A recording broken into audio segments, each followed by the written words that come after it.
सितंबर 2024 Bajaj group की एक और कंपनी मार्केट में एंट्री लेती है, Bajaj housing finance limited. IPO price ₹70 और लिस्टिंग के दिन ही स्टॉक 150 तक जाता है। हर इन्वेस्टर के फेस पे एक ही सवाल, क्या ये नेक्स्ट बजाज फाइनेंस बन सकती है? ठीक है, लेकिन आज एक साल बाद स्टॉक 108 के आसपास ट्रेड कर रहा है। तो क्या ये ओवर हाइप था या लॉन्ग टर्म गोल्ड माइन बनने वाला बिजनेस? आज के इस सेशन में हम बात करेंगे बजाज हाउसिंग फाइनेंस लिमिटेड की, from IPO story to business fundamentals to future growth. और एंड तक बने रहिए क्योंकि मैं बताऊंगा एक ऐसा इंसाइट जो सिर्फ एनुअल रिपोर्ट पढ़ने वालों को मिलता है। Hi everyone, my name is Utkarsh and I welcome you all to the equity insights. Let's deep dive into the topic. तो द आईपीओ स्टोरी थोड़ा सा देखना। जब बीएचएफएल का आईपीओ आया था तो इसकी डिमांड क्रेजी थी। ओवर 40x सब्सक्रिप्शन, ₹70 का प्राइस बैंड था and it was listed at ₹150। ठीक है, मतलब वो लोग जिनको अलॉटमेंट मिला उनका इन्वेस्टमेंट ऑलमोस्ट 50% से ग्रो हुआ। But those who bought on listing day, आज भी उनका इन्वेस्टमेंट 25 से 30% माइनस में है। ठीक है, तो क्या ये हाइप था, ओवर हाइप था, या फिर एक गोल्ड माइन बनने वाला बिजनेस? इसको हम डिकोड करेंगे। ठीक है, थोड़ा सा इसका बिजनेस मॉडल देखना। तो Bajaj housing finance primarily home loans, loans against property, इसको लैब भी बोलते हैं शॉर्ट फॉर्म में, एंड डेवलपर फाइनेंसिंग। ठीक है, तो ये मेजर 3 बिजनेस मॉडल्स हैं इनका। इन्हीं 3 सेगमेंट में ये लोग काम करते हैं। इसका ओवरऑल मतलब अगर आप निकालोगे तो ये सिक्योर्ड लेंडिंग के सेगमेंट में काम कर रहे हैं ये लोग। अब सिक्योर्ड लेंडिंग में एक बड़ा बेनिफिट ये होता है कि इनका एनपीए रेशियो बहुत कम होता है। आप देखना यहाँ ध्यान से। बजाज हाउसिंग फाइनेंस की अगर हम बात करें तो इनका जो ग्रॉस एनपीए है it is 0.29% and net NPA is ₹0.11%। अब ये एनपीए क्या होता है? NPA is non performing asset. ठीक है, नॉन परफॉर्मिंग एसेट एनपीए मतलब बजाज फाइनेंस ने किसी को लोन दिया, मान लो सपोज इन्होंने किसी को लोन दिया और वो पैसा लोन का वापस नहीं किया उस बंदे ने। ठीक है, तो क्या हुआ? फॉर एग्जांपल इन्होंने 10 लाख रुपए का लोन दिया था, अब 10 लाख रुपए इनको वापस नहीं मिले, तो ये एनपीए हो जाएगा, नॉन परफॉर्मिंग एसेट हो जाएगा। ठीक है, बट इसका जो परसेंटेज है that is very low Bajaj finance के केस में। ठीक है, तो ये एक अच्छी बात है। अब देखना इनका ग्रोथ ट्रेजेक्ट्री जो है दैट इज वेरी इंप्रेसिव। ठीक है, 90,000 करोड़ का एसेट ये लोग मैनेज कर रहे हैं अभी करेंटली। 30% प्लस का CAGR है, YOY, this is YOY, year on year 30% plus CAGR। ठीक है, विच इज सॉलिड। मतलब बिजनेस तो ग्रो कर रहा है और सॉलिड पेस पे ग्रो कर रहा है, there is no doubt in it. ठीक है, but despite strong growth metrics there is a hidden challenge जो कि प्रॉफिटेबिलिटी को थ्रेट कर रहा है। वो चैलेंज क्या है मैं बताता हूँ आगे। तो जो चैलेंज है, the challenge is margin compression problem. अब यहाँ पे एक इस सेक्टर की अगर हम बात करें तो यहाँ पे एक वर्ड यूज होता है विच इज स्प्रेड। अब स्प्रेड को क्या होता है? स्प्रेड में थोड़ा सा एक्सप्लेन कर देता हूँ आप लोग को, for those who don't know. Spread is nothing but the difference, it is the difference between the interest earned and interest paid। ठीक है, तो मतलब जो इंटरेस्ट कमाया और जो इंटरेस्ट दिया उसके बीच का जो डिफरेंस है उसी को हम स्प्रेड बोलते हैं।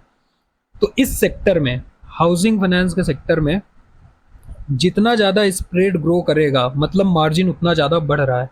बट अगर हम बात करें बजाज फाइनेंस की तो इनका स्प्रेड हुआ करता था 2.3%, जो कि कम होकर के अभी हो गया है 1.9%।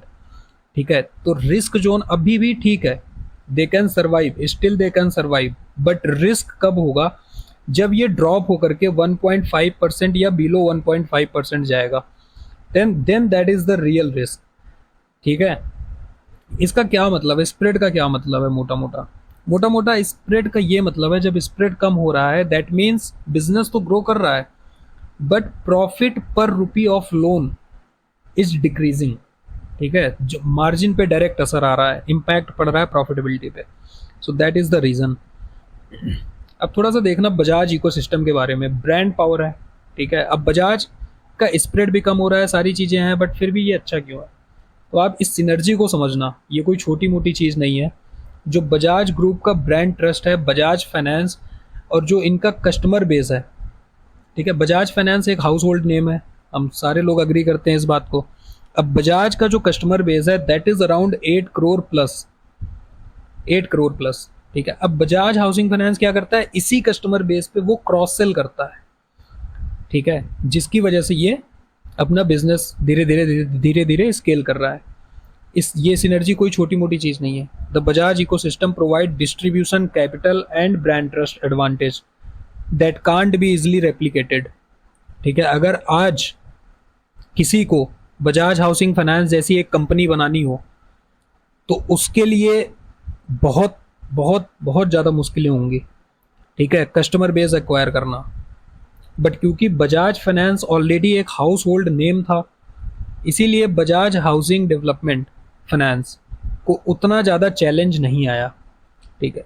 जो बजाज का जो कस्टमर बेस है उसी पे ये लोग क्रॉस सेल करते हैं और अपना बिजनेस बिल्ड कर रहे हैं, ठीक है। अब थोड़ा सा वैल्यूएशन देखना इस कंपनी की। ऐसा नहीं है कि दिक्कतें ही हैं, वैल्यूएशन देखोगे तो पता चलेगा थोड़ा सा। तो BHFL का वैल्यूएशन अभी भी हाई है, price to book value peer जैसा LIC हाउसिंग या PNB हाउसिंग से ज़्यादा, ठीक है। मार्केट उनके ग्रोथ और क्वालिटी को रिवॉर्ड तो कर रहा है बट एक्सपेक्टेशंस अब भी बहुत हाई हैं। अगर ग्रोथ में जरा सा स्लो डाउन आया, जरा सा भी स्लो डाउन आया तो क्या होगा, ये स्प्रेड, ग्रोथ में स्लो डाउन आया या फिर स्प्रेड और ज़्यादा कंप्रेस हुआ तो फिर प्राइस करेक्शन हो सकता है, ठीक है। मतलब और भी ज़्यादा प्राइस अभी करेक्ट हो सकता है। शॉर्ट टर्म की अगर हम बात करें तो stock is likely to remain sideways, और अगर लॉन्ग टर्म में देखोगे, अगर मार्जिन जो स्प्रेड की हम बात कर रहे थे, अगर उसको ये लोग 2% तक मेंटेन कर पाएंगे तो it could become a good compounder, ठीक है। तो ये थोड़ा सा वैल्यूएशन मैंने बताया आपको।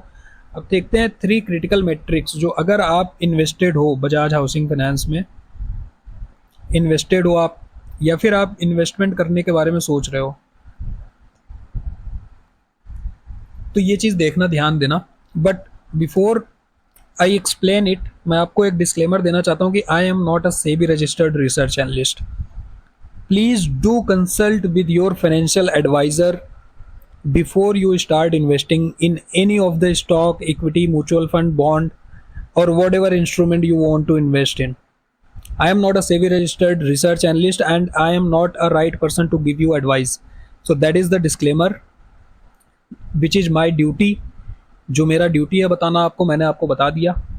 बट स्टिल देखते हैं क्या क्या वो पॉइंट्स हैं जो ध्यान देने चाहिए। तो स्प्रेड मार्जिन, स्प्रेड मार्जिन आपको ध्यान देना है कि ये 2% पे मेंटेन कर रहा है कंपनी, ठीक है। सेकंड, AUM का जो ग्रोथ है दैट इज स्टिल कंटिन्यूड, जो 25-30% के पेस पे ग्रो कर रहा है वो अब भी ग्रो कर रहा है और आगे भी करेगा, ठीक है। तो इस चीज़ का ध्यान देना है। And NPA quality which is very most important factor, and जो कि इनका बहुत ही अच्छा है फिलहाल, 0.29% gross and 0.11% is net, must be maintained, ठीक है। इसमें कोई भी कमी आती है तो देयर इज अ चैलेंज, ठीक है जी।